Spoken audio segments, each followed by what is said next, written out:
এর উপর হচ্ছে জুলুম আজকে চারিদিকে, বেদিনরা এসে ঝান্ডা বাঁধে মসজিদের মিনারে উঠে। কোথাও বন্ধ করে দিচ্ছে আজান, জ্বালিয়ে দেয় কোরআন। কোথাও বন্ধ করে দিচ্ছে আজান, জ্বালিয়ে দেয় কোরআন। আমার নবীর নামে কত করেছে বদনাম, আমার নবীর নামে কত করেছে বদনাম। ইসলামের উপর হচ্ছে জুলুম আজকে চারিদিকে, বেদিনরা এসে ঝান্ডা বাঁধে মসজিদের মিনারে ওঠে। আমার নবী বলেছিলেন, যার ধর্ম তার কাছে ভালো, সুতরাং কোন ধর্মে কেউ আঘাত করো না। তাই আমার লেখক লিখলেন, ওগো 700 বছর এই ভারতে মুসলিমরা করেছিল শাসন। কোন মন্দিরেতে ঘন্টা বাজাতে কেউ করেনি কভু বারণ। কেন? ধর্ম নিয়ে এত রাজনীতি হতো না, ওগো ধর্ম নিয়ে এত রাজনীতি হতো না। দেখো লেখা ইতিহাসে এদেশে গঠন করেছিল সব ধর্মের মানুষ মিলে মিশে।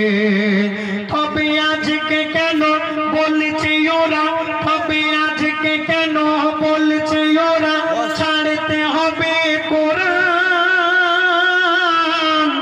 আর কোরআন যদি না ছাড়ো তবে যাও বাংলাদেশ পাকিস্তান। কোথাও মসজিদ ভাঙে, মাজার ভাঙে, দখল করে গোরস্থান। আর দাড়ি টুপিওয়ালাদের মেরে মেরে বলে বল জয় শ্রীরাম। ওরে শিশু নারী হত্যাকারী তোরা হয়ে যা সাবধান। কেন? মোদের শক্ত ঈমান ছাড়বো না কোরআন, যদি যায় চলে যাক যান। যতই করি সে জুলুম বলে দিলাম, ছাড়বো না হিন্দুস্তান। কোথাও বন্ধ করে দিচ্ছে আজান, জ্বালিয়ে দেয় কোরআন।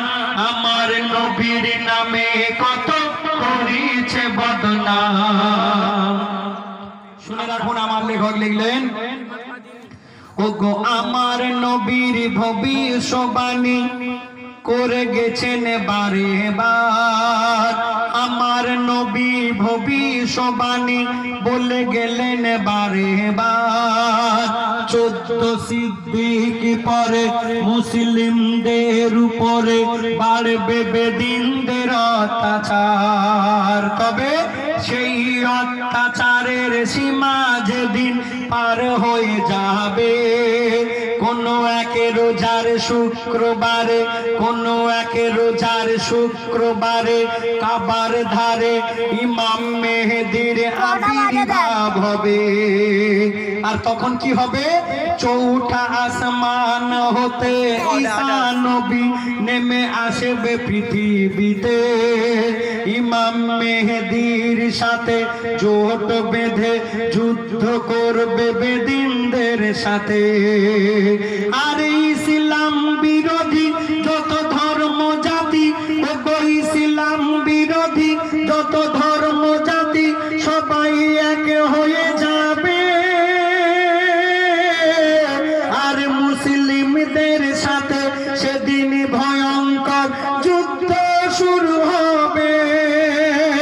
অবশেষে ওগো অবশেষে সেই যুদ্ধে মুসলিমরা জিতে যাবে।